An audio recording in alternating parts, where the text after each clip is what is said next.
Antes de entrar a nuestro estudio de esta noche, quiero invitarles a que junto conmigo inclinen sus rostros para pedir la bendición del Señor en el estudio de su santa palabra. Oremos. Nuestro Padre y nuestro Dios, te damos gracias en esta noche porque tú nos has revelado claramente tu camino de salvación en el santuario. Sabemos, Señor, que no podemos entender el santuario sin la ayuda de tu Santo Espíritu. Y por eso en esta noche pedimos al estudiar que vengas a nosotros por medio del ministerio de tu Espíritu Santo. Ayúdanos a entender las maravillas de la salvación y ayúdanos, Señor, a vivir de acuerdo a estas maravillas. Te lo pedimos en el nombre de Cristo nuestro Salvador. Amén. En esta noche quisiera repasar brevemente lo que estudiamos anoche en nuestro tema.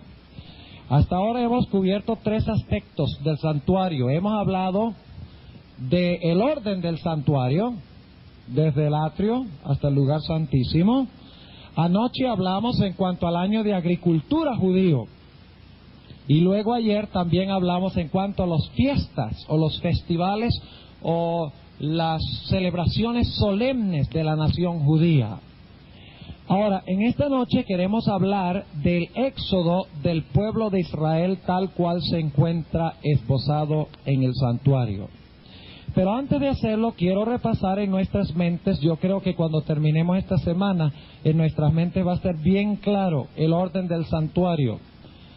Recuerden que la puerta de entrada al atrio se quedaba en qué dirección del compás, en el oriente. ¿Cuál era el primer mueble que se encontraba en el lugar, en el atrio? El altar del sacrificio. Luego, ¿qué mueble se encontraba? La fuente o el lavacro. Luego entraba uno en la tienda de reunión y encontraba al lado izquierdo, al sur, ¿qué mueble? El candelero, muy bien. Luego miraba uno al lado derecho y ¿qué mueble conseguía? La mesa con los panes de la proposición, y abajo de la mesa había una repisa. ¿Y qué se encontraba sobre la repisa? Vino, muy bien. Luego miraba uno al frente y ¿qué mueble encontraba? ¿El altar de qué? El altar de oro o el altar de incienso, a donde se ofrecía incienso agradable a Jehová. Luego, detrás de la cortina que dividía el lugar santo del lugar santísimo, encontramos en el lugar santísimo ¿cuántos muebles? Un solo mueble. Y dentro del mueble se encontraba ¿qué? La ley de Jehová. ¿Qué más? La vara de Aarón. ¿Y qué más? El pote de maná con el cual Dios había alimentado a Israel durante el periodo de 40 años que pasaron en el desierto. Ahora, anoche hablamos del año de agricultura judío. Y vamos a repasar el año de agricultura judío para que podamos entender el paralelo. Tenemos en primer lugar el otoño. ¿Qué pasaba en el otoño? Caía poca lluvia. ¿Caía poca lluvia en el otoño? No, llovía mucho. ¿Y qué pasaba con la tierra? La tierra se ablandaba. ¿Y por qué era importante que se ablandara la tierra? Para que fuera fácil, ¿qué? Sembrar la semilla. Después de sembrar la semilla germinaba y crecía y cosechaban en el invierno, ¿no? Ah, no, así no era. ¿Cómo era entonces? Una vez que se sembraba la semilla, ¿qué clase de semillas se sembraban? Habían 2. La cebada y ¿qué? Ah, ustedes son buenos alumnos. La cebada y el trigo. ¿Qué sucedía con las semillas de cebada y el trigo durante el invierno? Dormían. ¿Por qué dormían? Porque el invierno era ¿qué? Oscuro y frío. Pero ustedes notan que el frío y la oscuridad del invierno eran rotos, ¿por qué?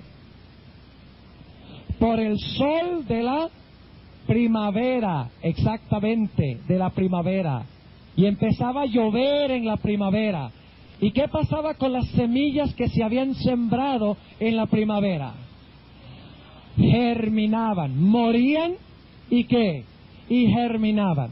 Ahora yo quiero preguntarles, ¿cuál festival del cual hablamos anoche celebra la siembra de la semilla en la tierra y el tiempo cuando empieza a levantarse el sol para que empiece a germinar la semilla?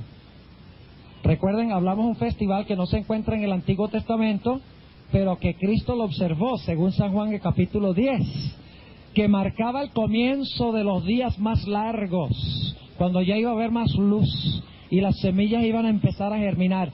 ¿Cuál festival era ese? El festival de las ¿qué? De las luces. ¿Ven cómo la fiesta sigue el orden del año de agricultura? La fiesta de las luces también se conocía como la fiesta de ¿qué? De dedicación. ¿Por qué se conocía como la fiesta de dedicación? Porque conmemoraba la dedicación del altar del sacrificio que fue desacrado por Antíoco Epífanes en el año 167 al 164, cuando colocó qué animal sobre el altar. Así que este festival celebra dos cosas: la dedicación del altar del sacrificio. Note que no se sacrifica nada, es la dedicación del altar, el ungimiento del altar. Y también es el festival de las luces, porque empiezan los días a alargarse desde ese tiempo y las semillas empiezan a ¿qué? Empiezan a germinar debajo de la tierra. Ahora, después del largo invierno venía la primavera. ¿Y qué pasaba con las semillas de trigo y las semillas de cebada? La semilla de cebada germinaba primero y crecía más rápido. La de trigo germinaba más despacio y la cosecha era más tardía. Pero en la primavera, el primer festival que se celebraba era ¿cuál festival? La Pascua. Y recuerdan que leímos de Juan el capítulo 12 anoche, que ¿qué pasaba en la Pascua? ¿Qué representaba la Pascua? ¿La muerte de quién? La muerte de Cristo. Y decía en Juan 12 que si la semilla no cae en la tierra, ¿y qué? Y muere, no puede germinar y producir ¿qué? Y producir fruto. Y eso representaba la muerte y la ¿qué? Y la resurrección de Cristo Jesús. ¿Qué conmemoraba la Pascua entonces? Conmemoraba la muerte de Cristo. ¿Y cuándo era la Pascua? ¿En qué tiempo del año? En la primavera. Noten que en la primavera la semilla de cebada que había germinado crece y se prepara para la cosecha, y la semilla de trigo muere y empieza a germinar para una cosecha que se va a hacer mucho más tarde, en realidad 50 días después del Festival de las Primicias. Ahora, ¿qué mueble en el santuario coordina con la Pascua? ¿Dónde mataban al animal que simboliza a Cristo? Lo mataban en el altar del sacrificio. Ahora, ¿cuál era el siguiente festival? La Pascua y luego ¿qué?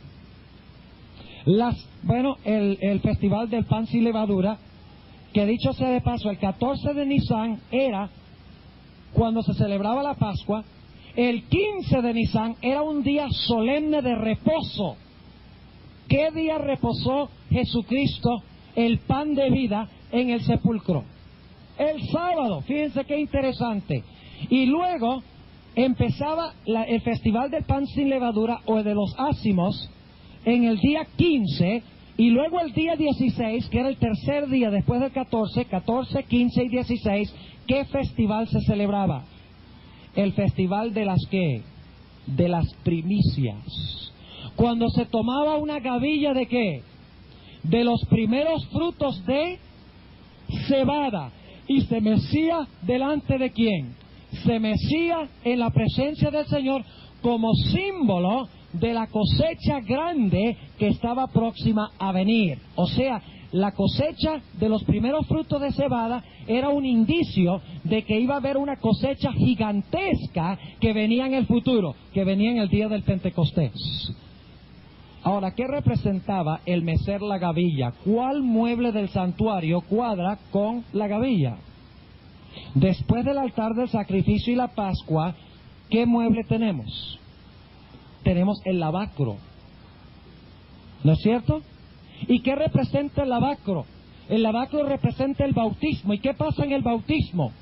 Viene la muerte, pero viene también, ¿qué cosa? La resurrección. Brota la semilla, la simiente.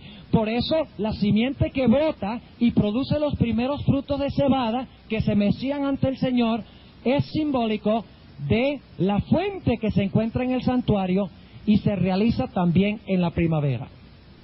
¿Cuál es el siguiente festival, según estudiamos? El festival del Pentecostés. ¿Y cuándo se realizaba el Pentecostés? ¿En qué estación del año?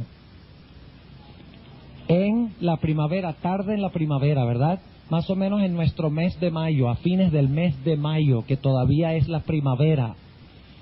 Y en el día de Pentecostés, ¿qué era lo que se cosechaba? Fíjense qué interesante, cómo la agricultura sigue el orden preciso del santuario. ¿Se cosechaba qué cosa? El trigo. Cuando Cristo entró al santuario, después de morir y resucitar, cuando Jesús entró, ¿qué sucedió 50 días después que meció la gavilla ante el Señor? Hubo una gran cosecha cuando Cristo entró al lugar santo del santuario, donde está caminando, según Apocalipsis 1, ¿dónde está caminando Jesús cuando asciende al cielo? Entre los candeleros. Está en el lugar santo. Fíjense cómo sigue el orden. El altar muere. En el lavacro resucita. En el año de agricultura, la semilla muere en la primavera, germina y produce los primeros frutos, que representa la resurrección de Cristo y los que resucitaron con Él, en el festival de las primicias. Descansa en el sepulcro cuando comienza la fiesta de los ácimos, el 15 de Nisan, cuando era un día de solemne reposo. Y luego entonces en el Pentecostés, cuando Cristo está en el cielo, ¿qué cae a la tierra? Grandes lenguas de ¿qué? De fuego. ¿Por qué caen lenguas de fuego? Porque Cristo ha comenzado su ministerio ¿dónde? En el lugar santo del santuario celestial, en medio de los candeleros. Qué interesante. Y luego, eso marca las fiestas de la primavera. ¿Qué se cosechaba en el día del Pentecostés? Se cosechaba la gran cosecha de trigo. ¿Qué se cosechó en el día del Pentecostés después que Cristo inauguró su ministerio en el cielo? Se cosecharon miles de almas, gavillas vivas para el reino de los cielos. Y luego entonces venía un verano ¿qué? Seco, infértil, donde era caliente, exorbitantemente caliente. Y durante el verano, ¿cuántos festivales habían? Ninguno. Todos los festivales eran primaverales y otoñales. Interesante. ¿Y qué festivales había en el otoño? ¿Cuántos festivales? Habían 3. El primer festival era cuando se tocaban ¿qué? Las trompetas. ¿Por qué tocaban las trompetas? Porque estaban anunciando ¿qué cosa? El día de expiación. ¿Y qué se hacía el día de expiación? En el día de expiación era un día de juicio, cuando se separaban ¿qué? Los buenos de los malos. La mies de las uvas. ¿Ven cómo cuadra con el año de agricultura? Lo que pasa en el santuario, en el día de expiación, es precisamente lo que sucede en el año de agricultura. Porque en el año de agricultura se cosechan las aceitunas y se cosechan, o las olivas, y se cosechan las uvas, que representan a los buenos y a los malos, y en el día de expiación se separaban a los buenos de los malos. Y el anuncio de la cosecha, o el anuncio del día de la expiación, era hecho al tocar las trompetas por 10 días antes del día de la expiación, y luego tocaban las trompetas el día de expiación, que era el día 10 del mes de Tishri.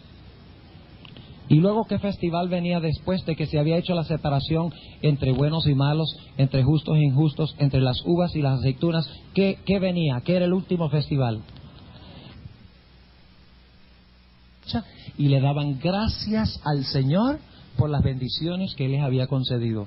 Ahora vamos a encontrar, al estudiar el asunto del Éxodo, muy interesante, de que el Festival de Tabernáculos se celebra finalmente, la iglesia lo celebrará junto con Cristo en el reino celestial, después que Él haya separado a los buenos de los malos en su segunda venida. Entonces Él llevará las gavillas vivas, la mies, se la llevará para estar con él 1000 años.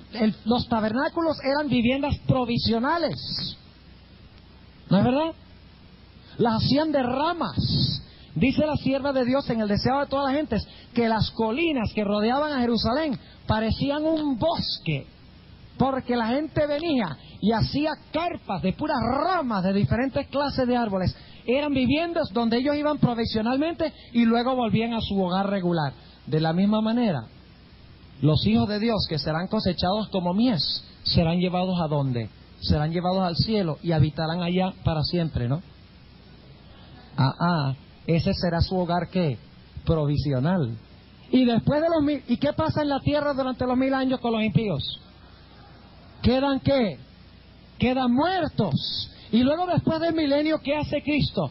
Nos vuelve a traer a nuestro hogar permanente, pero embellecido y perfeccionado por su poder.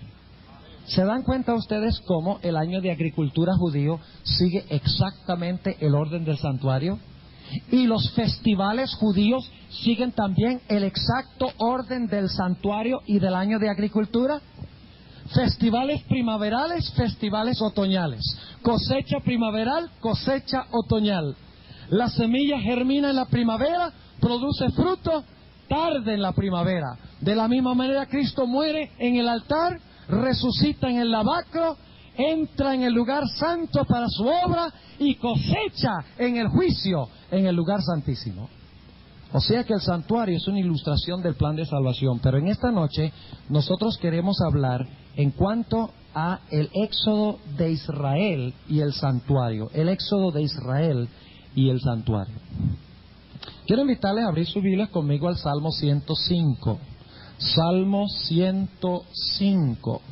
Y vamos a notar algo interesante aquí en el Salmo 105.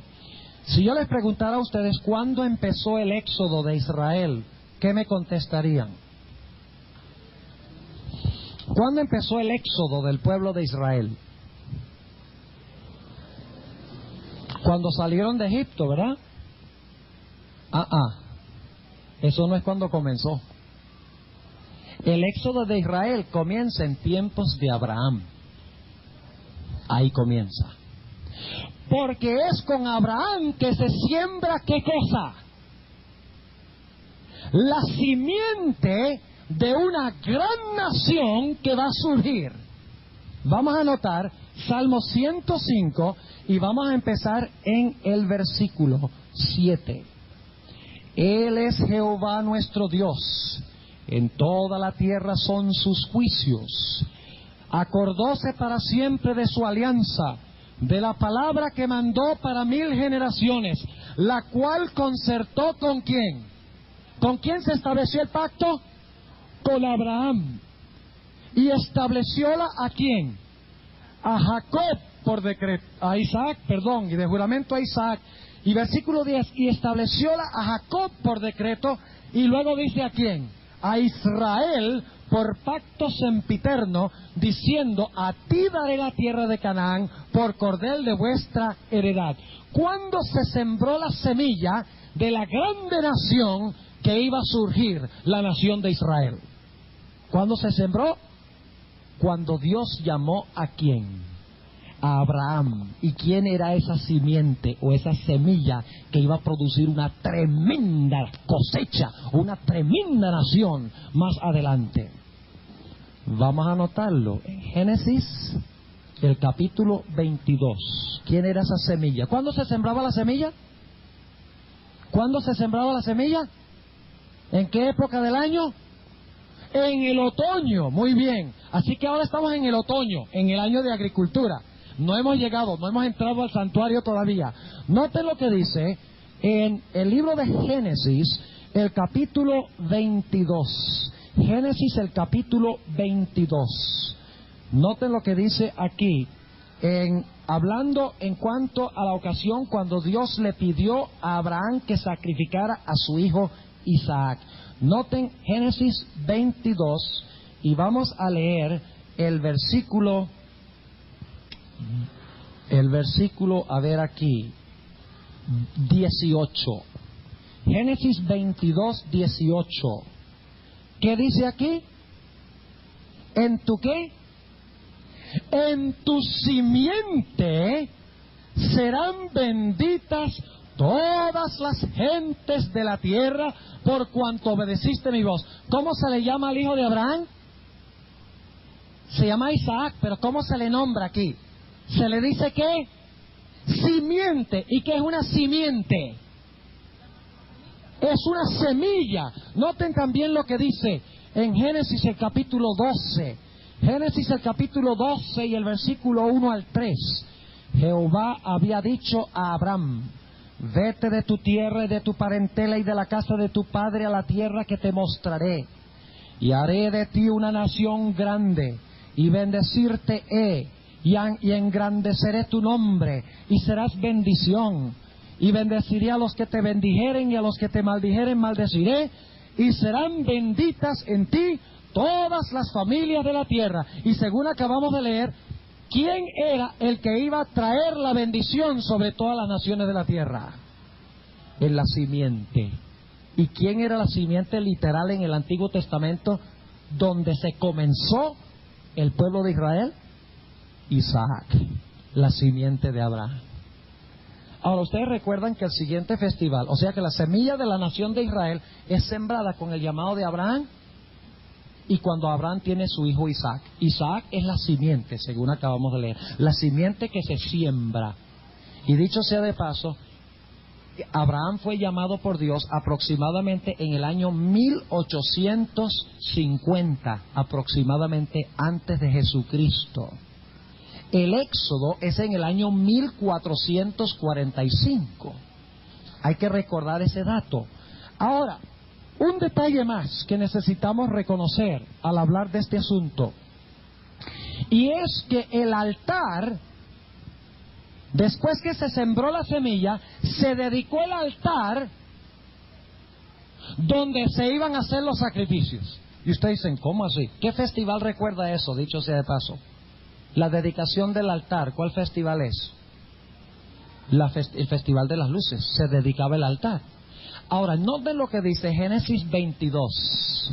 Vamos paso a paso, vamos empezamos con la siembra de la semilla de Isaac, que va a cosechar una gran nación en el futuro, como se sembraba el trigo y la cebada, que producía una gran cosecha más adelante en el año. Ahora, el primer festival después de la siembra de la semilla, según vimos anoche, era el Festival de las Luces o la dedicación. Hubo una dedicación después que nació Isaac, hubo una dedicación de un altar, ¿sí o no? Noten lo que dice Génesis 22.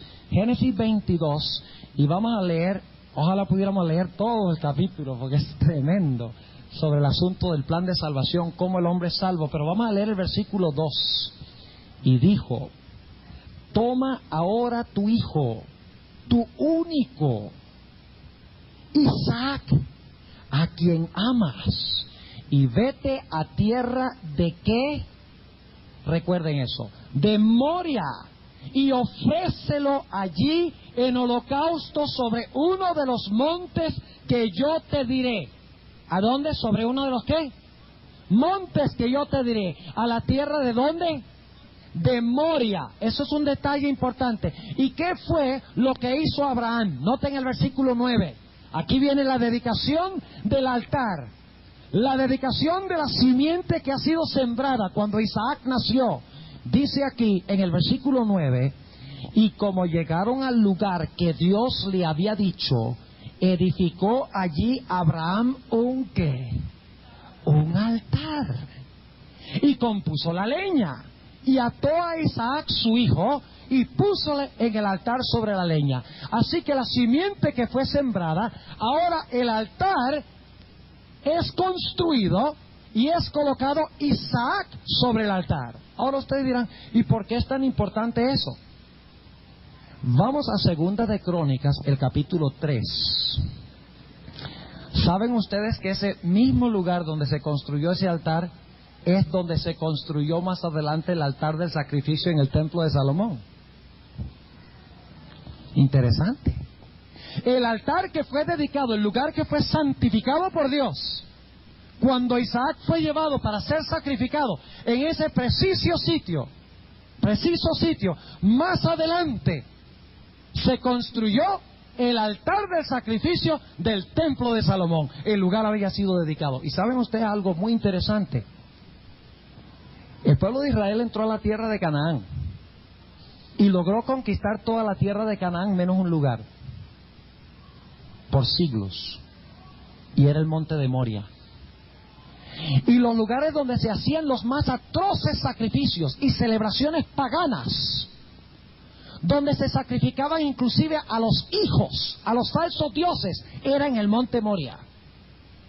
Y Satanás se aferró de ese monte con toda la fuerza que tenía y no quería soltar el monte, porque él sabía que ese monte había sido dedicado. Él había visto el sacrificio de Isaac y sabía lo que representaba. Sabía que representaba donde se iba a construir el altar del sacrificio más adelante en el santuario. Era un lugar que había sido dedicado por Dios. ¿Están viendo el paralelo que estamos hablando? Noten ahora lo que dice en Segunda de Crónicas. Segunda de Crónicas, el capítulo 3 y el versículo 1. Cuando se construyó el templo, ¿a dónde se construyó? Y comenzó Salomón a edificar la casa en Jerusalén, en el monte. ¿Cómo? En el monte Moria, que había sido mostrado a David su padre, en el lugar que David había preparado en la era de Ornán Jebuseo. ¿Dónde se construyó el templo de Salomón? Se construyó en el mismo lugar que había sido dedicado en el tiempo cuando Abraham llevó a su hijo para sacrificarlo sobre ese preciso monte. Así que la siembra de la semilla de Israel fue cuando Dios llamó a Abraham y tuvo a su semilla Isaac. El festival de la dedicación es cuando Abraham lleva a su hijo y dedica el lugar preciso donde va a estar el altar del sacrificio más adelante en el año de agricultura judío. Ahora, hay otro detalle interesante, y es que Dios había dado una profecía de tiempo. Y ustedes necesitan recordar todos estos detalles, porque vamos a volver a ellos cuando hablemos del éxodo de Cristo y del éxodo de la iglesia cristiana, que sigue el mismo orden del santuario otra vez.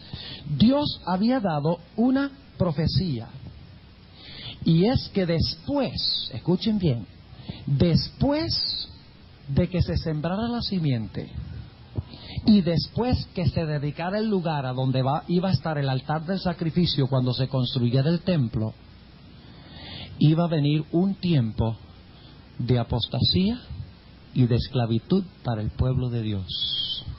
Un tiempo de oscuridad.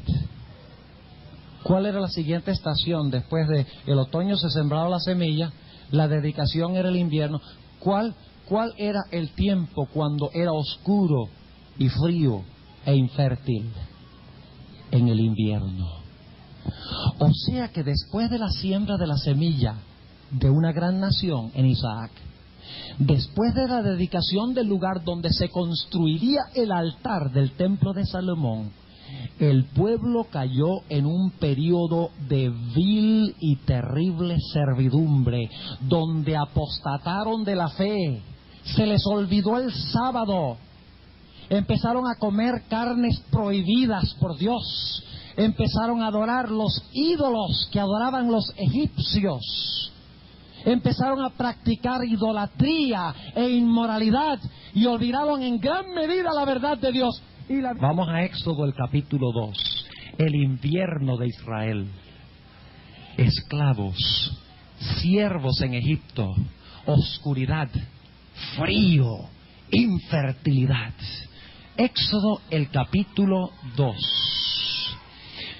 Después de la dedicación del altar y la siembra de la simiente, la semilla queda por un tiempo, ¿qué cosa? Latente y callada por causa del frío. Lo mismo pasó con Israel en Egipto. Noten lo que dice Éxodo, el capítulo 2, y vamos a empezar leyendo los últimos versículos del capítulo 2, versículo 23. Y aconteció que después de muchos días murió el rey de Egipto. Y los hijos de Israel, ¿qué? Suspiraron a causa de la ¿qué? De la servidumbre. Y clamaron. Y subió a Dios el clamor de ellos con motivo de su ¿qué? De su servidumbre. Viene un periodo de ¿qué para el pueblo de Israel? Viene un periodo de terrible servidumbre, un invierno oscuro, frío, infértil, donde no hay luz, donde se ha perdido la verdad. Y dice en el versículo 24, y oyó Dios el gemido de ellos, y acordóse de su pacto con Abraham, Isaac y Jacob. Ahora, como les mencioné, Dios había dado una profecía de que este tiempo de invierno iba a existir. Noten lo que dice en Éxodo el capítulo 12, una profecía de tiempo, no olviden eso, una profecía del tiempo exacto que iba a durar el invierno de Israel, después de sembrar la simiente y de dedicar el altar. Éxodo el capítulo 12 y el versículo 40. El tiempo que los hijos de Israel habitaron en Egipto fue ¿cuánto tiempo? 400 años. Ahora vayamos a Génesis 15:13. ¿Por qué habitaron ese tiempo allí? Porque Dios había dado una profecía de tiempo, diciendo cuánto iba a durar su invierno. No olviden eso. Dice en el versículo 13 de Génesis 15, entonces dijo a Abraham. Ahora, ¿cuándo fue? ¿A quién le dio la profecía? A Abraham, el inaugurador de la historia de Israel. Dice, ten por cierto que tú ¿qué? ¿Qué dice ahí? Ten por cierto que tú ¿qué? Simiente. O sea que la semilla iba a permanecer ¿en qué? En servidumbre y sujeción, en oscuridad, infertilidad y frío. Dice, y será peregrina en tierra no suya. Y Génesis 15:13, y servirá a los de allí, y serán por ellos afligidos, ¿cuánto tiempo? 400 años. Ahora, ¿cuándo fue rota la servidumbre? ¿Saben ustedes que el santuario tenía en realidad 4 lugares claves? Tenía el atrio, el lugar santo y el lugar santísimo. Hemos hablado de eso, pero hay un lugar que no hemos mencionado, que era parte del campamento, que era parte del tabernáculo y era el campamento.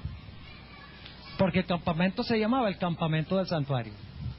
Ahora yo quiero preguntarles esto. ¿Cuánta esperanza de salvación tenía la gente en el campamento sin el santuario? Ninguna. O sea que en el campamento estaban ¿en qué? En sujeción y en servidumbre, ¿no es verdad? Y al menos que vinieran al santuario, estaban ¿qué? Perdidos. Y esta es la etapa que estamos mencionando aquí. La simiente, el cordero se escogía ¿dónde? En el campamento. Se dedicaba y apartaba en el campamento y luego se llevaba para sacrificarlo en el altar. Al igual que en los días de Abraham se dedicó el lugar donde iba a hacerse el sacrificio, el altar del sacrificio, y más adelante el cordero fue colocado sobre ese altar. ¿Entienden lo que estamos diciendo? Ahora, ¿quién era el que controlaba y dominaba a Israel? ¿Cómo era que se llamaba el líder de Egipto que dominaba a Israel? Faraón. ¿Cómo se le llama a Faraón en la Biblia? Ezequiel 29:3. Ezequiel 29 y el versículo 3 dice lo siguiente: así habla y di, así ha dicho el Señor Jehová, he aquí yo contra ti, Faraón, rey de Egipto, el gran ¿qué? El gran dragón que yace en medio de sus ríos, el cual dijo, mío es mi río y yo me lo hice. ¿Cómo se le llama a Faraón? El gran dragón. O sea que Israel estaba esclavo ¿a quién? Al gran dragón. Estaban en servidumbre al gran dragón. Y a Satanás se le llama el príncipe de las ¿qué? ¿Y qué característica tenía el invierno? Tinieblas. ¿Están viendo el paralelo? El gran dragón, el príncipe de las tinieblas, el pueblo perdió la verdad, quedó esclavo en Egipto, un invierno de servidumbre. Pero Dios había dado una profecía de tiempo exacto. Y había dicho que después de ¿cuánto tiempo? Después de 400 años, precisamente hasta el día exacto, el pueblo de Dios iba a ser libertado del gran dragón. Ahora surge la pregunta, ¿cómo fueron ellos libertados del gran dragón? Antes de responder a esa pregunta, quisiera que volviéramos a Éxodo el capítulo 12. Éxodo el capítulo 12 y el versículo 40 que leímos hace unos momentos. ¿Dónde se dio la profecía de que iban a permanecer ese tiempo en Egipto? En Génesis, en el tiempo de Abraham. Pero noten lo que dice en Éxodo, el capítulo 12 y el versículo 40. El tiempo que los hijos de Israel habitaron en Egipto fue 430 años. Y noten lo que dice el versículo 41. Y pasados 430 años, en el mismo día, salieron todos los ejércitos de Jehová de la tierra de Egipto. Ahora alguno dirá, ahí hay una confusión. Porque en Génesis dice 400 años y aquí dice 430 años, hasta el mismo día se cumplió la profecía. Y el apóstol Pablo dice en Gálatas que también fueron 430 años. ¿Cómo resolvemos ese problema? Es muy sencillo. Los 400 años cubren el tiempo desde que el altar fue dedicado cuando nació Isaac. Los 430 años incluyen el tiempo antes de eso, cuando Abraham fue llamado por Dios. O sea que los 430 años son desde el tiempo cuando Abraham fue llamado. Los 400 años son desde el tiempo cuando Isaac fue llevado al monte Moria y el lugar fue dedicado para el altar que se iba a construir allá. Pero el punto clave aquí es que dice que salieron todos, ¿cuándo? En el mismo día, cuando se cumplió la profecía, ellos salieron de Egipto. ¿Y qué fue lo que marcó su salida de Egipto? Después del invierno que venía. Después del invierno que venía, la primavera. ¿Y cuál era el primer festival de la primavera? La Pascua.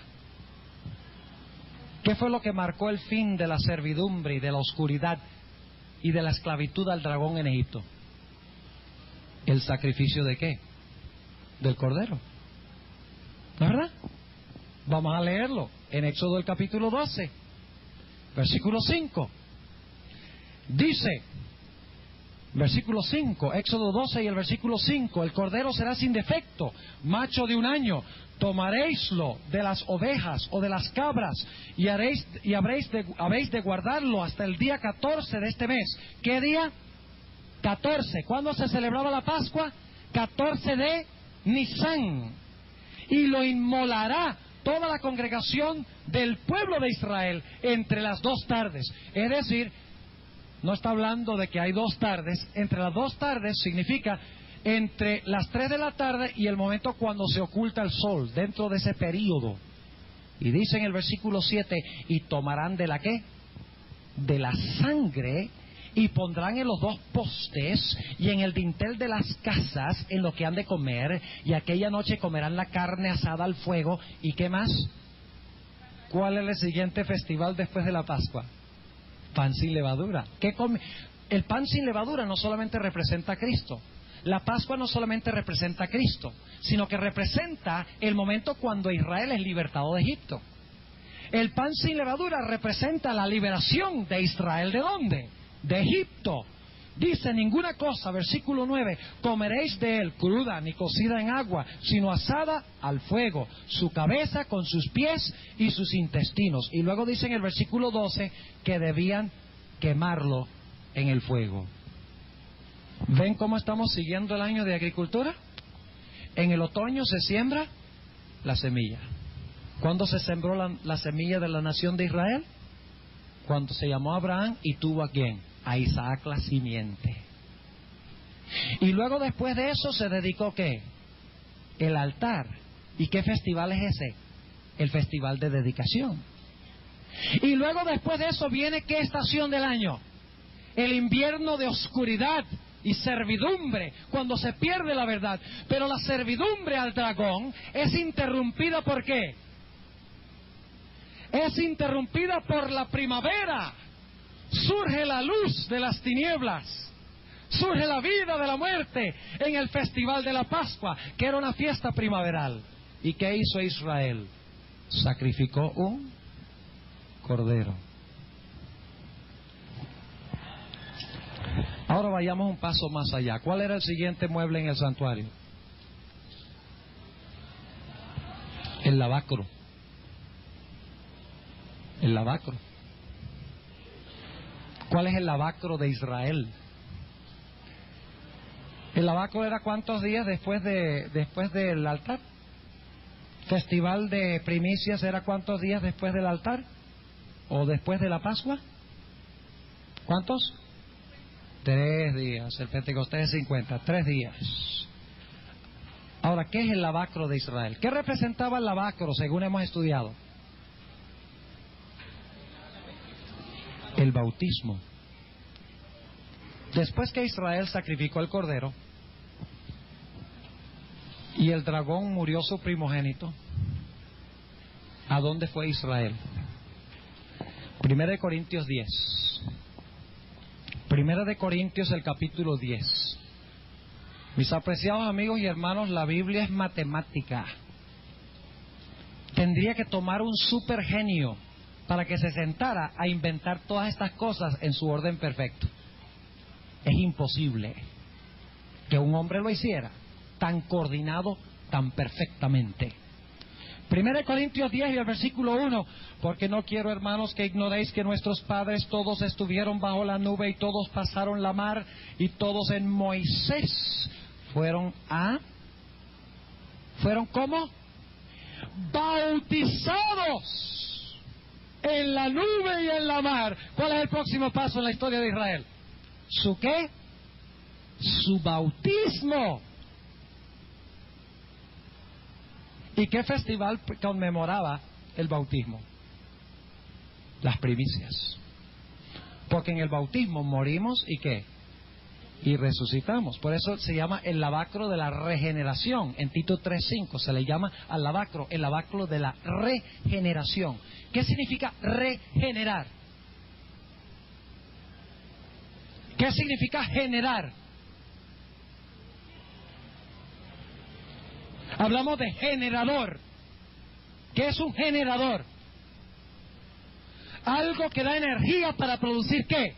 Luz. Ahora, se apaga la luz y ¿qué es lo que hay que hacer? Regenerar. Se muere la luz, hay que regenerar. O sea que regeneración significa que algo ha muerto y va ¿a qué? A resucitar. El lavacro representa la resurrección. Y en el bautismo morimos al pecado y resucitamos a una vida completamente nueva. E Israel fue llevado ¿a dónde? Al bautismo en el Mar Rojo. Y por si acaso alguno dice, bueno, ¿sí será que el lavacro representa el bautismo? Vamos a anotar un texto muy interesante que encontramos en Primera de Reyes 7 y el versículo 24.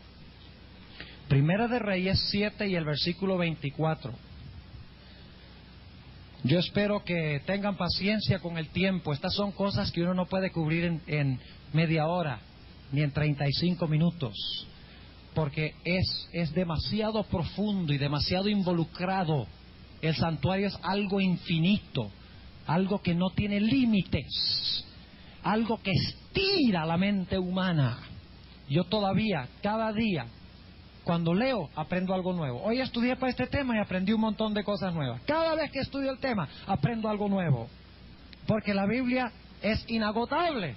El santuario es inagotable. Primera de Reyes 7 y el versículo 24. Aquí está hablando ¿de qué? En Primera de Reyes 7 y el versículo 24. Está hablando del lavacro que se construyó en el templo de Salomón. ¿Ok? ¿Cómo se le llamaba al lavacro en el templo de Salomón? Primera de Reyes 7:24 dice: y cercaban aquel mar por debajo de su labio, en derredor unas bolas como calabazas, 10 en cada codo, que ceñían el mar alrededor en 2 órdenes. ¿Cómo se le llamaba el lavacro en el templo de Salomón? Se le llamaba ¿el qué? El mar. ¿Qué representaba? ¿Cuál mar? El Mar Rojo. ¿Y qué pasó en el Mar Rojo? El pueblo de Dios fue ¿qué? Bautizado. ¿En dónde? En el mar, según acabamos de leer. Y esas son las primicias. Cuando Israel sale al otro lado del mar, ¿qué ha pasado con el dragón y con los viejos enemigos? Han sido sepultados en las aguas. E Israel nace una nueva nación, una nueva creación. Los viejos enemigos, el dragón ha sido sepultado. Y el pueblo de Israel resucita en el otro del lado del mar. Un pueblo renovado, libre. Libre por 2 cosas. Por la muerte del Cordero. ¿Y por qué? Por el lavamiento del bautismo en el lavacro. Y ellos ahora llegan a ser la gavilla mecida de Dios. Llegan a ser el pueblo especial y escogido de Dios. Pero todavía no se han cosechado como nación. La semilla ha sido sembrada cuando la sangre del Cordero es derramada. La semilla ha sido sembrada antes, pero la semilla germina cuando se sacrifica el Cordero. La cosecha inicial se ve cuando salen al otro lado del mar y está la gavilla del pueblo de Dios, un pueblo libre, un pueblo renovado, los primeros frutos de Jehová. Pero la gran cosecha de Israel como nación es cuando 50 días más tarde, exactamente, cuando ellos llegan a donde, al pie del monte Sinaí, y celebran ¿cuál festival? El Pentecostés. Ahora, hemos visto hasta ahora el campamento. Eran esclavos en el campamento, ¿no es verdad? Eran esclavos en el campamento. Pero ¿qué pasó? La semilla fue sembrada. Isaac. De él iba a parecer una tremenda nación, ¿no es verdad? Una tremenda cosecha. El altar fue dedicado en el invierno. Se perdió la verdad. Hubo apostasía. Hubo servidumbre. La oscuridad del invierno. El invierno es interrumpido ¿por qué? Por la luz que empieza a amanecer. Y esa luz culmina en el sacrificio ¿de qué? Del Cordero. Y el derramamiento de la sangre del Cordero. Ahí la semilla muere y ¿qué? Y germina. Y luego Israel del altar del sacrificio pasan por el lavacro, por el mar y son bautizados. ¿Cuál es el próximo lugar en el santuario? ¿Qué es el próximo lugar en el santuario? El lugar santo. Ahora yo quiero preguntarles, ¿qué había en el lugar santo? El candelabro. Vamos al libro de Éxodo. El libro de Éxodo.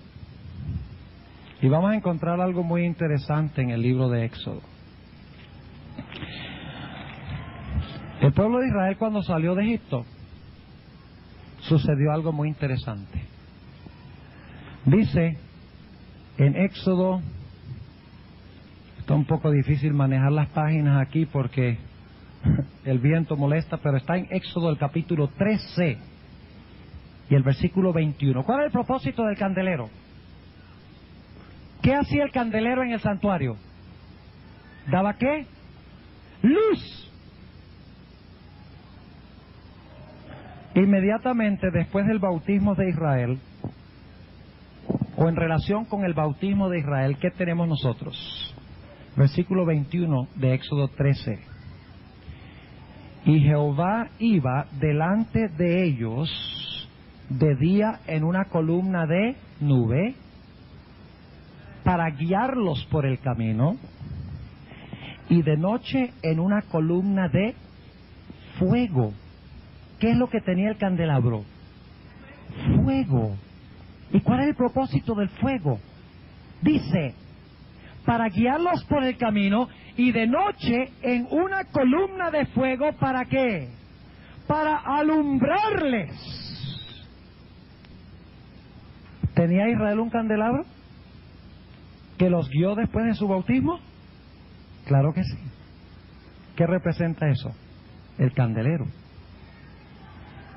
¿Qué otro mueble había en el lugar santo? La mesa de los panes. Vamos a Éxodo 16. Fíjense qué interesante todo este asunto matemático. Dios está describiendo en el santuario la historia de Israel. Eso es lo que está haciendo, describiendo la historia de su pueblo. O sea, da una foto, da un edificio y dice, en este edificio tú vas a leer la historia de mi pueblo, de comienzo a fin, de Israel, de la iglesia, de Cristo, de nosotros, de los festivales, de la agricultura. Todo es intercalado e interrelacionado. Noten lo que dice en Éxodo el capítulo 16. ¿Qué dice Éxodo 16? ¿De qué habla Éxodo 16? Del maná que cayó del cielo. ¿Y qué era maná? ¿Cómo lo llama la Biblia? Pan de ángeles. Ahí está la mesa de los panes, ¿no es verdad? El pueblo era alumbrado por la luz del candelero, de la columna, era alimentado con el pan que se encontraba en la mesa de los panes, de la presencia de Dios, de la proposición. Ahora, ¿qué representa el pan? Juan, el capítulo... ¿Ustedes conocen ese episodio en el Evangelio según San Juan, el capítulo 6?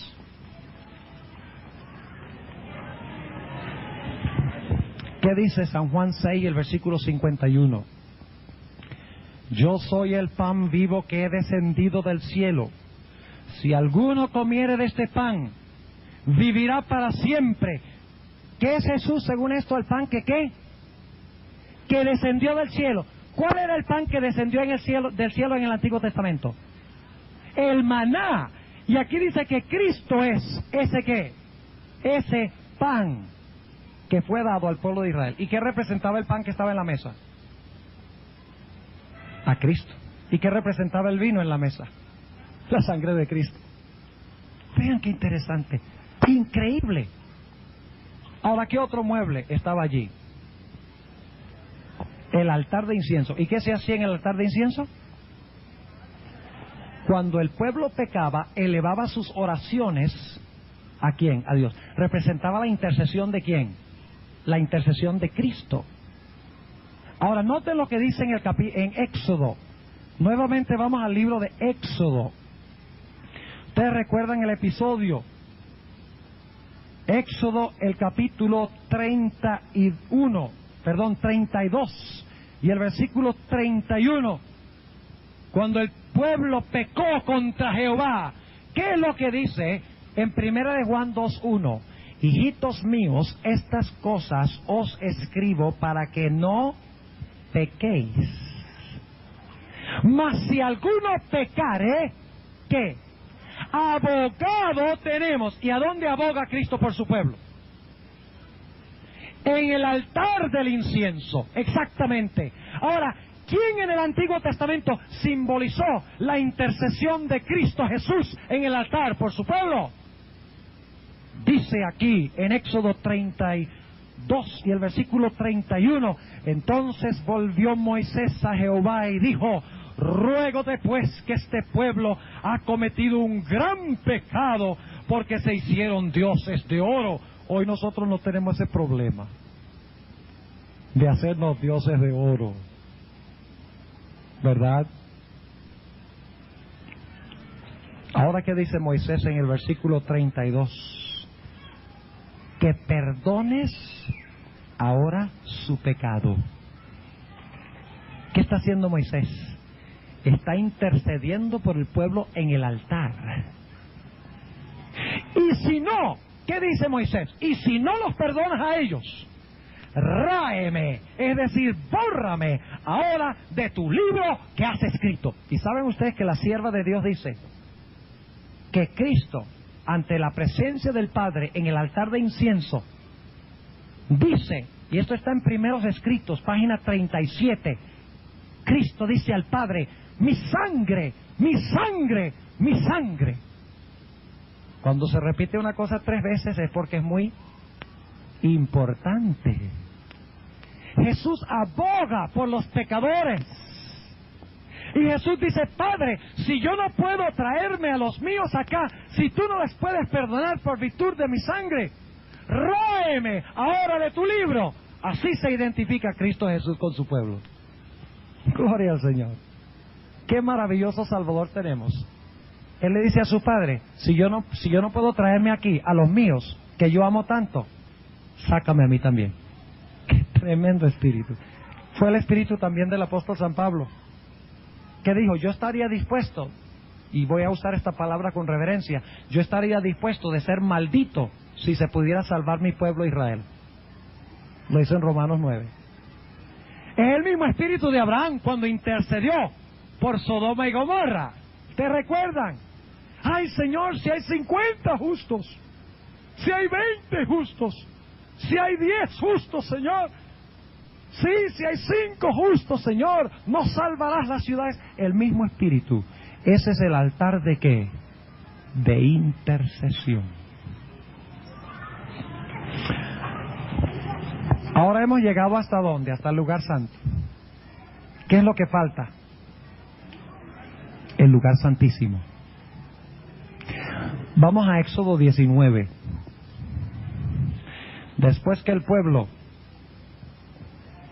sacrificó el cordero, la Pascua, después que el pueblo resucitó de las aguas en el lavacro, después que el pueblo fue dirigido por la luz al monte Sinaí y alimentado por el pan para fortalecerlos físicamente en su camino allá, en el contexto de Moisés intercediendo ante el altar por su pueblo, ahora Dios va a hacer algo tremendo en Éxodo el capítulo 19. Note lo que dice en Éxodo 19,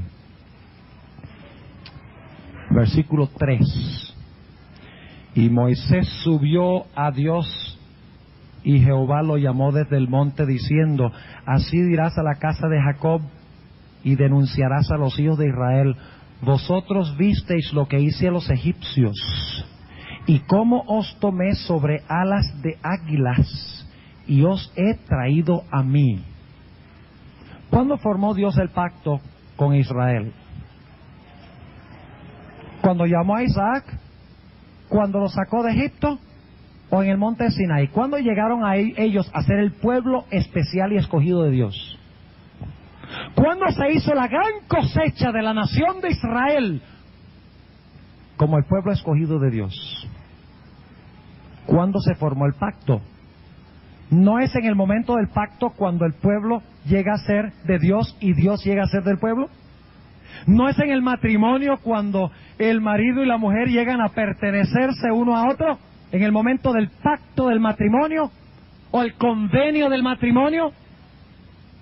Ahora, si ustedes miran en Patriarcas y Profetas, página 310, la hermana White dice que fue en el monte Sinaí que el pueblo de Israel fue incorporado oficialmente como el pueblo escogido de Dios.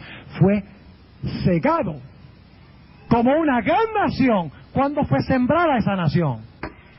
Esa nación fue sembrada en los días de Abraham. Cosechó en el Sinaí. Noten la evidencia de esto como se encuentra en Éxodo 19 y el versículo 5 y 6. Esto es en el Sinaí, antes de que se dé la ley, dicho sea de paso. Dice en el versículo 5, ahora pues si diereis oído a mi voz y guardareis mi pacto. ¿Qué dice Dios? Si ustedes obedecen mi voz, si ustedes guardan mi pacto, ¿y cuál es el pacto? Los 10 mandamientos. Vosotros seréis mi especial tesoro sobre todos los pueblos. O sea que Dios, ¿cuándo escoge Dios a un pueblo? ¿Cuándo tiene una cosecha de un pueblo?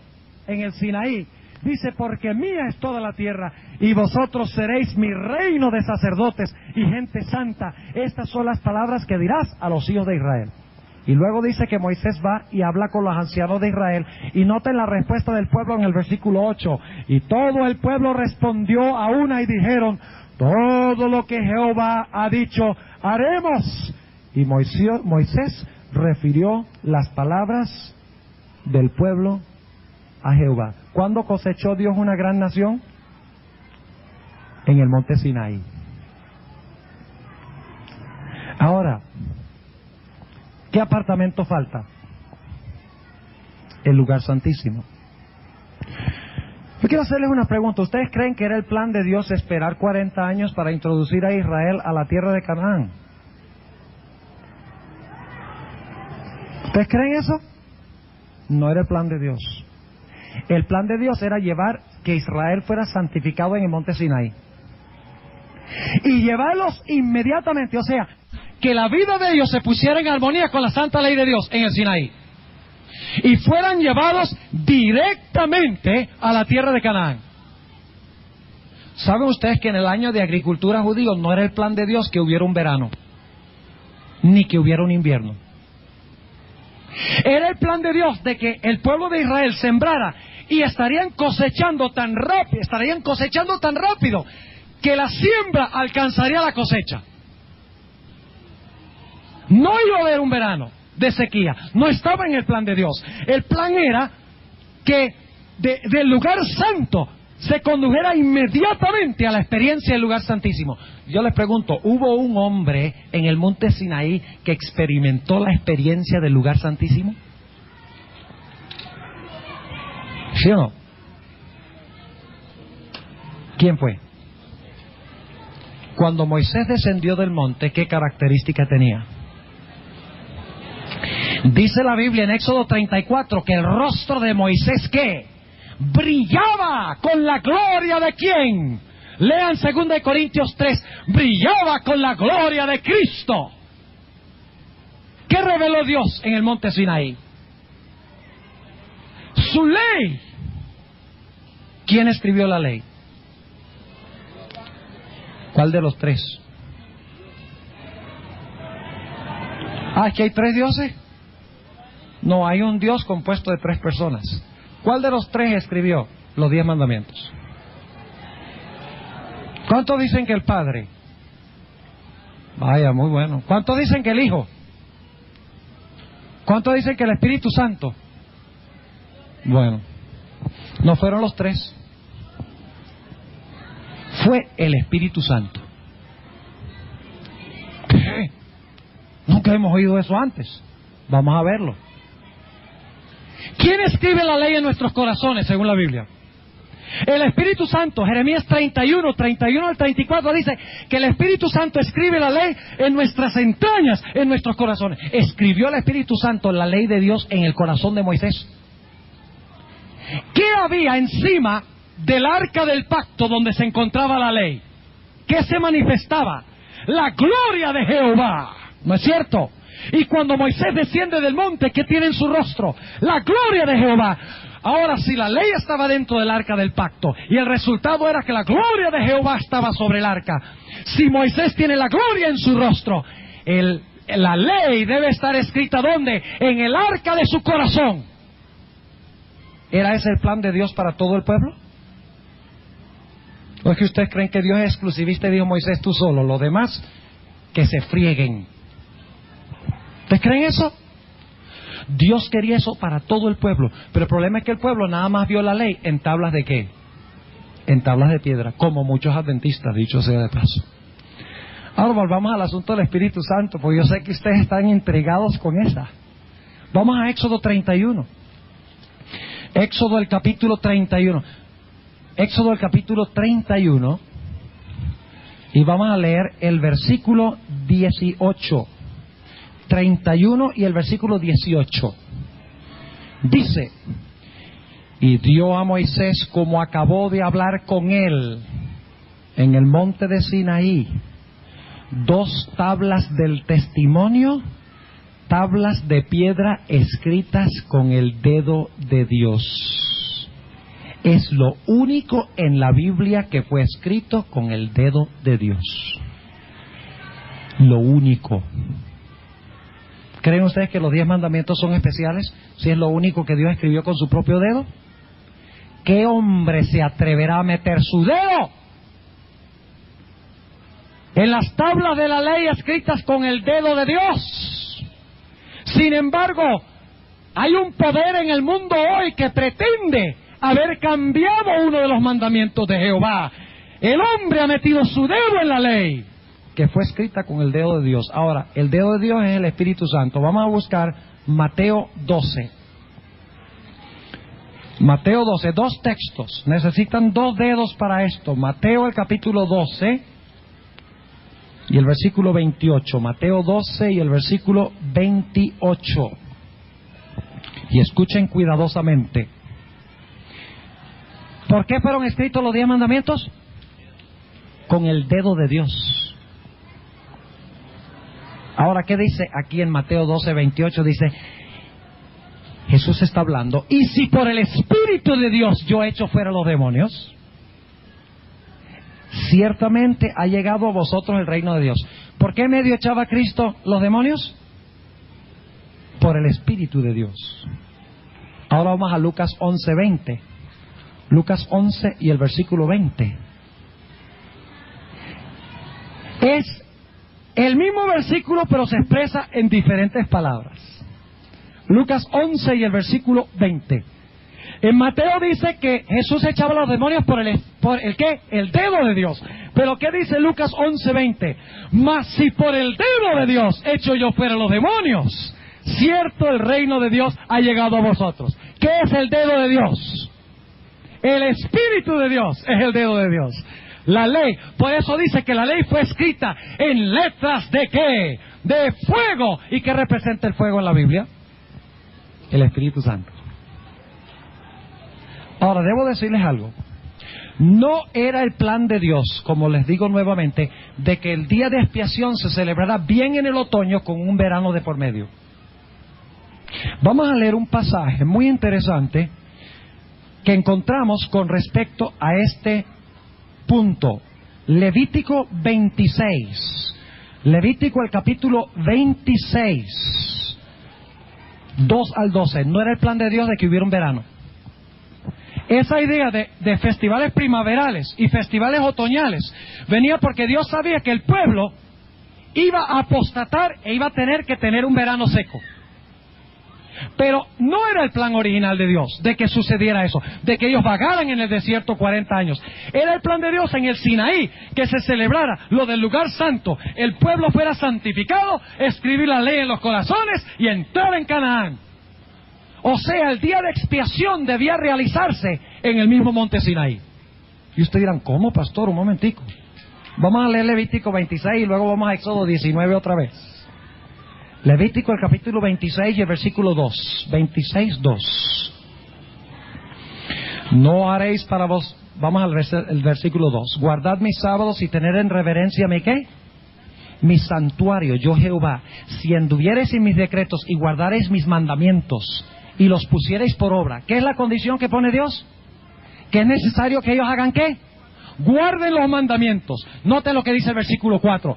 Yo daré vuestra lluvia en su tiempo, y la tierra rendirá sus producciones, y el árbol del campo dará su fruto. Y ahora noten el versículo 5.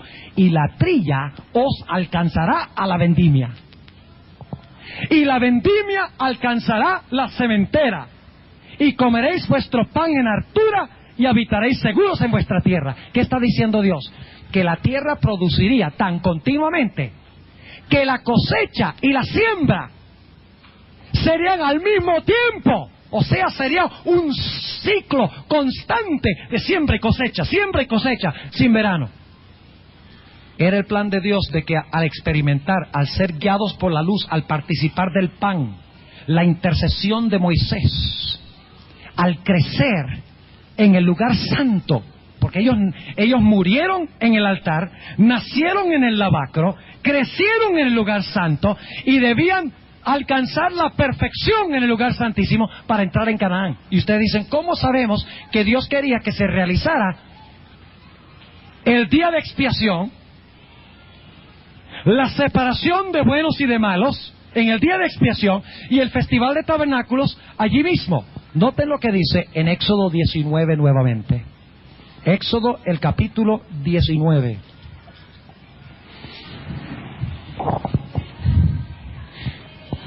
Y vamos a leer el versículo 10. Y Jehová dijo a Moisés: ve al pueblo y ¿qué? Santifícalos hoy y mañana. ¿Y qué? ¿Qué hacía el pueblo al acercarse el día de expiación? Ustedes pueden leerlo en Levítico 23. Debían lavar sus vestidos.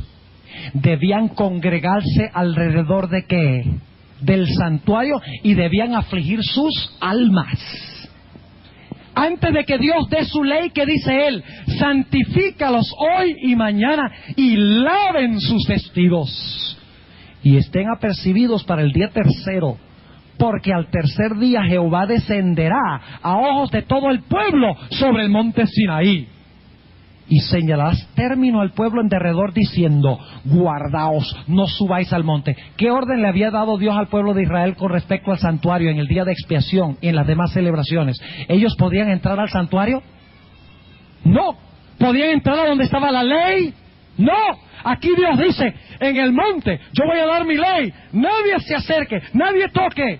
Cualquiera que tocar el monte, de seguro que morirá. El que no aflige su alma en el día de expiación, ¿qué pasaba con él?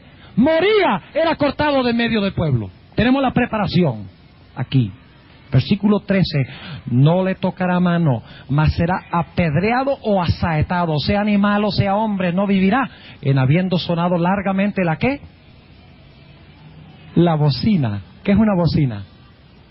Una trompeta. ¿Qué era el festival que anunciaba el día de expiación cuando se traía a la luz la ley? Las trompetas. Aquí tenemos preparación, trompetas. Sigamos. Versículo 14: y descendió Moisés del monte al pueblo y santificó al pueblo. ¿Dónde somos santificados en el tabernáculo? ¿Dónde es la santificación? En el lugar santo. ¿Dónde es la justificación? En el atrio. En el atrio somos perdonados en el altar y regenerados en el lavacro. En el lugar santo crecemos comiendo el pan, que es estudiando la palabra, orando en el altar y dando nuestra luz al mundo en el candelero. Así que aquí dice: y descendió Moisés del monte al pueblo y santificó al pueblo. ¿Y qué hicieron? Y lavaron sus vestidos. Y dijo al pueblo: estad apercibidos para el tercer día, no lleguéis a mujer. Y aconteció al tercer día, cuando vino la mañana, que vinieron ¿qué? ¿Qué vinieron? Truenos. Recuerden esto, no olviden estos detalles, pues son muy importantes. Dios quería que el día de expiación fuera en el monte Sinaí. Vamos a ir a un texto en un momento. Dice que vinieron truenos y ¿qué? Y relámpagos y espesa nube sobre el monte, y el sonido de ¿qué? De bocina o de trompeta muy fuerte, y estremecióse todo el pueblo que estaba ¿dónde? En el real, es decir, en el campamento. Versículo 18: y todo el monte de Sinaí ¿qué? Humeaba, porque Jehová había descendido sobre él ¿en qué? En fuego, y el humo de él subía como el humo de un horno, y todo el monte se estremeció en gran manera. ¿Qué fue lo que pasó cuando se dio la ley? Primero se oyó el sonido de ¿qué? Trompetas. El pueblo se preparó primero. Se oyó el sonido de trompetas. Luego Dios descendió sobre el monte. Y cuando descendió sobre el monte, ¿descendió en qué? En fuego. Y no solo descendió en fuego, sino que dice que hubo truenos. Y hubo ¿qué más? Relámpagos. Y un gran ¿qué? Terremoto. Esta es la experiencia del lugar santísimo. Y usted dice: ¿cómo sabemos eso? Apocalipsis 11:19. Apocalipsis, el capítulo 11 y el versículo 19. Tremenda verdad que encontramos aquí, hermanos. Apocalipsis 11 y el versículo 19. ¿Qué pasa cuando se ve el arca del pacto donde está la ley de Dios? Dice en Apocalipsis 11 y el versículo 19 lo siguiente. Escuchen. Y el templo de Dios fue abierto en el cielo, y el arca de su testamento fue vista. ¿Qué fue vista en el cielo cuando se abrió? ¿El qué? El arca. ¿Y qué estaba en el arca? La ley. ¿Y qué hubo cuando se reveló la ley? Dice, y fueron hechos relámpagos y voces. ¿Se escuchó la voz de Dios en el Sinaí hablando al pueblo? ¿Entendieron lo que estaban oyendo? ¡No! Dice, y fueron hechos relámpagos y voces y truenos y terremotos y grande granizo. ¿Cuándo quería Dios que se realizara el día de expiación en el lugar santísimo? En el monte Sinaí. Y era el plan llevarlos directamente a Canaán para celebrar el festival de tabernáculos. Ese era el plan de Dios. Vamos a encontrar en el éxodo de Israel, del Israel moderno, de la iglesia adventista, que no es el plan de Dios de que nosotros estemos aquí esta noche teniendo estas conferencias. No, cero, no tienen nada que ofrecernos. Israel, en el monte Sinaí, Dios quería que pasaran rápidamente por la experiencia del lugar santo y prepararse para encontrarse con su Dios. Hubo uno que experimentó eso, que fue Moisés, porque el Espíritu que grabó la ley en tablas de piedra, la grabó ¿dónde? En su corazón. Y eso es lo que Dios quería hacer con el pueblo. ¿Cuántos entienden lo que estamos diciendo? ¿No es maravilloso este asunto? ¡Qué tremendo! El plan de salvación, la historia de Israel, como se revela en el santuario. Ahora vamos rápidamente a Apocalipsis, el capítulo 16. Apocalipsis, el capítulo 16. La séptima plaga. ¿Cuándo es la séptima plaga? Cuando termina ¿el qué? El mundo. ¿Por qué cae la séptima plaga sobre los impíos? ¿Por qué son castigados los impíos? Ustedes recuerdan que en Apocalipsis 11:19 dice que hubo voces, truenos, relámpagos y un terremoto cuando se vio el arca en el cielo donde estaba la ley, ¿verdad? Ahora, en la séptima plaga se explica por qué razón los impíos son destruidos. Note lo que dice en Apocalipsis 16 y el versículo 19 hasta el 21. Dice, y la ciudad grande fue partida en 3 partes, y las ciudades de las naciones cayeron, y la grande Babilonia vino en memoria delante de Dios para darle el cáliz del vino del furor de su ira. Y toda isla huyó, y los montes no fueron hallados. Y cayó del cielo sobre los hombres ¿un qué? Un grande granizo. ¿Hubo granizo cuando se abrió el templo y se vio el arca del pacto en Apocalipsis 11? ¿Hubo granizo? Y no crean que ustedes que ese granizo es de agua.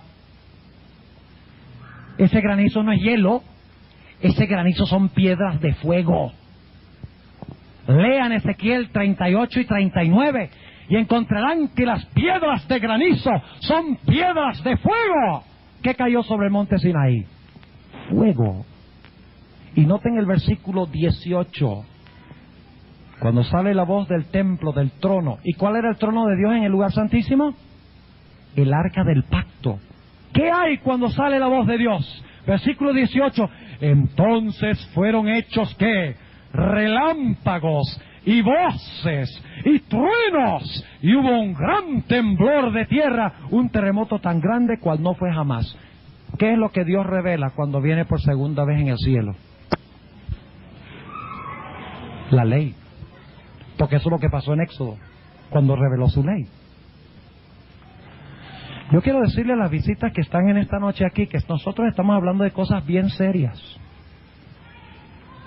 Esto no es un asunto meramente intelectual y académico. La Sagrada Escritura dice claramente que solo aquellos que guardan los mandamientos por amor a Jehová se van a salvar.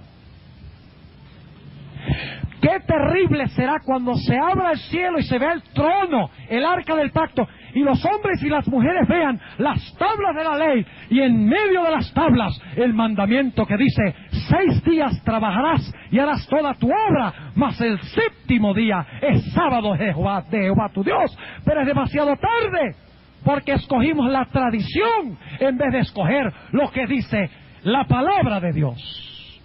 Pero mi familia se me va a oponer, mis amigos me van a abandonar. Es preferible tener a Dios de amigo que tener a los hombres de amigos. La Biblia dice: es menester obedecer a Dios antes que obedecer a los hombres.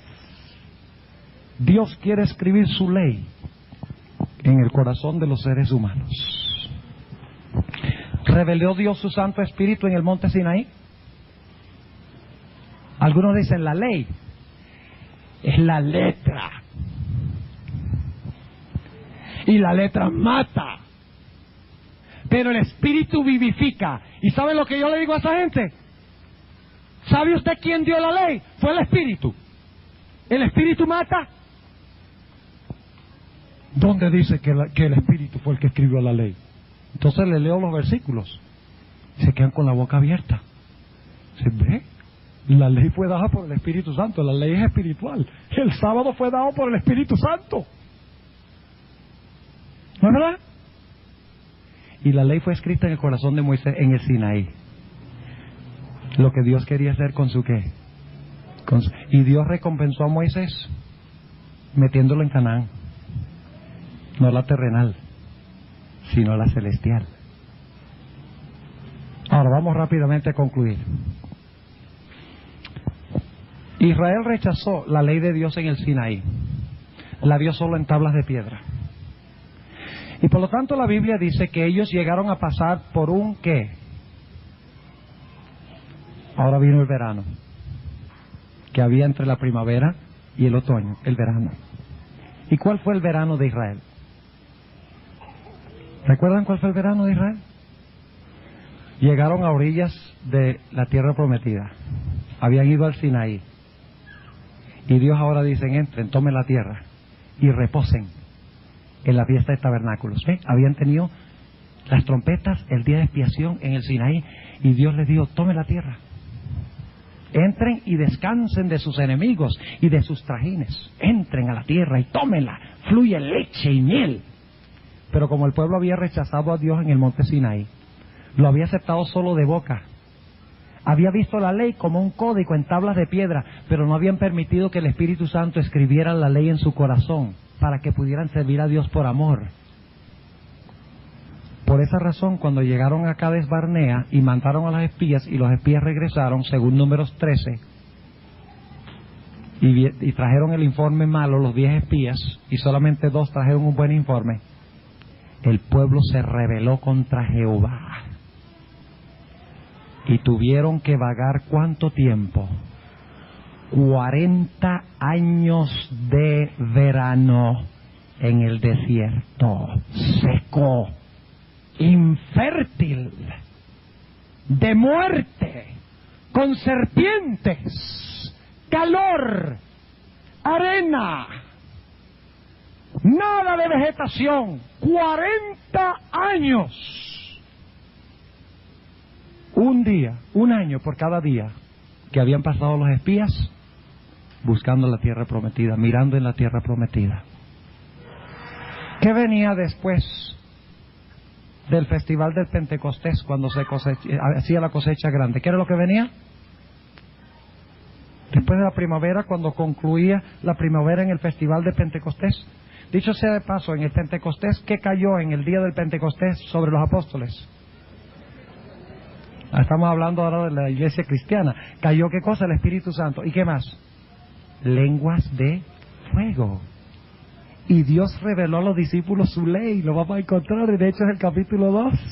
En el día del Pentecostés apostólico pasó lo mismo que en el monte Sinaí.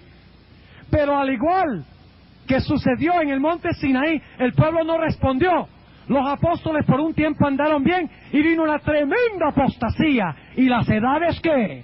Oscuras. Me estoy adelantando un poquito a la historia de la iglesia. Finalmente, dicho sea de paso, ¿cuántos hombres presentaron el mensaje positivo de que sí debían tomar la tierra por heredad. 2. ¿Cómo se llamaban? Josué y Caleb. No olviden ese detalle, porque cuando hablemos de la historia de la iglesia cristiana, en el santuario vamos a volver a 2 hombres también, en la historia de la iglesia cristiana, que también dijeron, tomemos la tierra. Y el pueblo dijo, no podemos. Y por eso estamos vagando en el desierto hasta el día de hoy. Ahora, después de 40 años, vamos rápidamente al cumplimiento de esto. Después de 40 años, ¿qué sucedió? Y voy a mencionarlo nada más rápidamente porque el tiempo se nos ha ido. Cuando el pueblo llegó nuevamente a orillas de Canaán, a orillas de el Jordán, en las colinas de Moab, hubo una tremenda apostasía final. ¿Te recuerdan la experiencia? Cuando murieron 24,000 hombres. Cuando Dios hizo una separación entre buenos y malos antes de entrar a la tierra de Canaán. No sé si ustedes recuerdan ese episodio. Cuando Balaam trató de maldecir a Israel, ¿recuerdan? Y en vez de poder maldecir a Israel, ¿qué hacía? Los bendecía. Porque no había iniquidad, ¿dónde? En Israel. Y después de probar varias veces de maldecir a Israel desde afuera, Balaam dijo, bueno, yo he estado usando el método equivocado. En vez de atacarlo desde afuera, introduzcamos la apostasía desde adentro. Y logró que las mujeres de Moab se infiltraran al campamento y que los hombres tuvieran relaciones inmorales e idolátricas con las mujeres de Moab. Y como resultado Dios vino al tabernáculo. Ustedes pueden leerlo, ahí en Números el capítulo 25. Dios vino al tabernáculo a desempeñar un juicio, a separar a su pueblo. A buenos de malos. ¿Qué día es ese? Cuando se hacía la separación, ¿qué día es ese? El día de expiación. Y después de hacer la separación, ¿saben ustedes lo que hizo Dios? El capítulo 26 de Números dice que Dios mandó a censar al pueblo, a numerar al pueblo.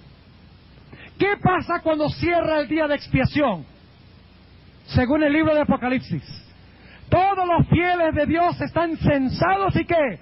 Y sellados. ¿Y cuál es el número de los sellados?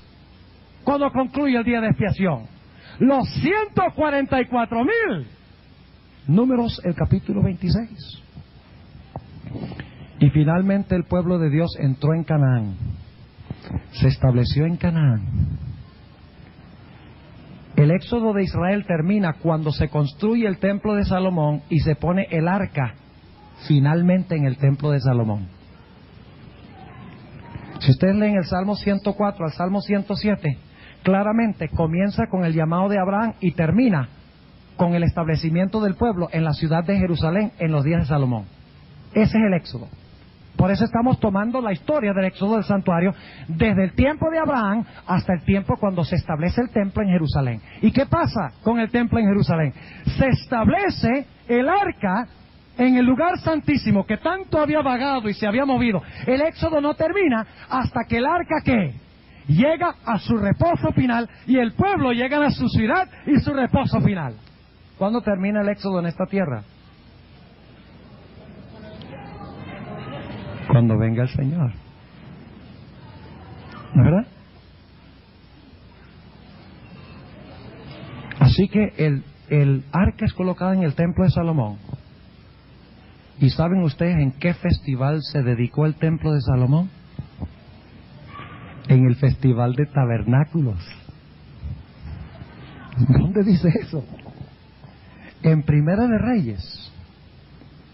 El capítulo 8, y no lo vamos a leer, el capítulo 8, el versículo 2, el versículo 6 y el versículo 13, nos dicen que el pueblo finalmente se fundó en Canaán.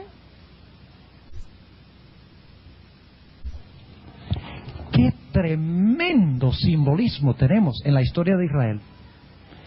Se encuentra en el santuario, desde el campamento hasta el lugar santísimo, en su orden perfecto, el programa que siguió el pueblo de Israel durante todo el periodo del éxodo. Pero ¿saben algo? El santuario también ilustra nuestro propio éxodo personal. Y vamos a estudiar eso más adelante. Nuestro propio éxodo personal. Los pasos que tenemos que seguir absolutamente si nos queremos salvar. Lo primero que tenemos que hacer es aceptar al Cordero de Dios que quita el pecado del mundo, a Cristo Jesús. No a un sacerdote, no a un santo, no a la tradición, sino a Cristo, el Cordero de Dios inmolado desde antes de la fundación del mundo. Y cuando venimos a Cristo y le pedimos perdón por nuestros pecados, Él nos borra todos los pecados pasados. ¡Gloria al Señor! Yo he hecho muchas cosas que yo quiero enterrar, que yo quiero olvidar. Y yo sé que ante la vista de Dios han sido olvidadas porque he venido a Cristo. Y el Cordero ha quitado mis pecados. Pero no es suficiente decir, oh, yo acepto a Cristo, acepto que Él me perdone. El siguiente paso para poderse salvar es ser regenerado. No es suficiente ser bautizado con la muerte, hay que ser bautizado con la regeneración. De nada vale que Dios entierre mis pasados si me quedo muerto. Es necesario que yo resucite a una nueva vida por el poder del Espíritu Santo. ¿Y eso pasa en qué mueble del santuario? Pasa en el lavacro. ¿Y qué representa el lavacro? El bautismo por inmersión, sepultados debajo del agua, juntamente con Cristo, para enterrar los pecados. Y cuando salgo, recibo el don del Espíritu Santo y el poder para obedecer a Dios. Y luego entro al lugar santo. Y empiezo a comer la palabra de Dios, estudiar la Biblia. Y cuando yo como, ¿qué pasa? Crezco. Ya cuando nos ponemos viejos empezamos a crecer así. Pero debemos crecer al comer la palabra. Y si pecamos, ¿qué pasa? Si pecamos después del bautismo, ¿qué sucede? Nos perdimos para siempre. ¡No! Abogado tenemos, ¿dónde? En el altar. Elevamos las oraciones a Jesús. Y nos convertimos en canales de luz para alumbrar el mundo por medio del servicio y la testificación. Y luego en el proceso del crecimiento, ¿qué hace Dios? Escribe ¿qué? La ley en mi corazón, de tal manera que yo soy tan bondadoso y amoroso y cortés y cariñoso y temperante y pacífico como lo es ¿quién? Cristo Jesús. Cristo en vosotros, la esperanza de gloria. Ahora yo quiero hablar un momentico con los que no son miembros de la iglesia adventista, los que no se han bautizado por inmersión, los que no han sido sepultados en las aguas. Ustedes han oído esta noche el proceso de la salvación, la importancia de tomar los pasos que Cristo Jesús ha indicado. Yo quiero preguntar en esta noche a aquellos que no han sido bautizados, ¿cuántos de ustedes quieren decirle al Señor Jesucristo, yo te acepto a ti como el Cordero de Dios para que quites los pecados de mi vida? ¿Cuántos quieren decirle eso al Señor Jesucristo? De los que no han sido bautizados, que están presentes en esta noche. Ahora, ¿saben ustedes, queridos amigos, que no podemos aceptar a Cristo sin ser bautizados, sin bautizarnos? Porque Jesús dijo, el que creyere en mí, ¿y cuál es el siguiente paso?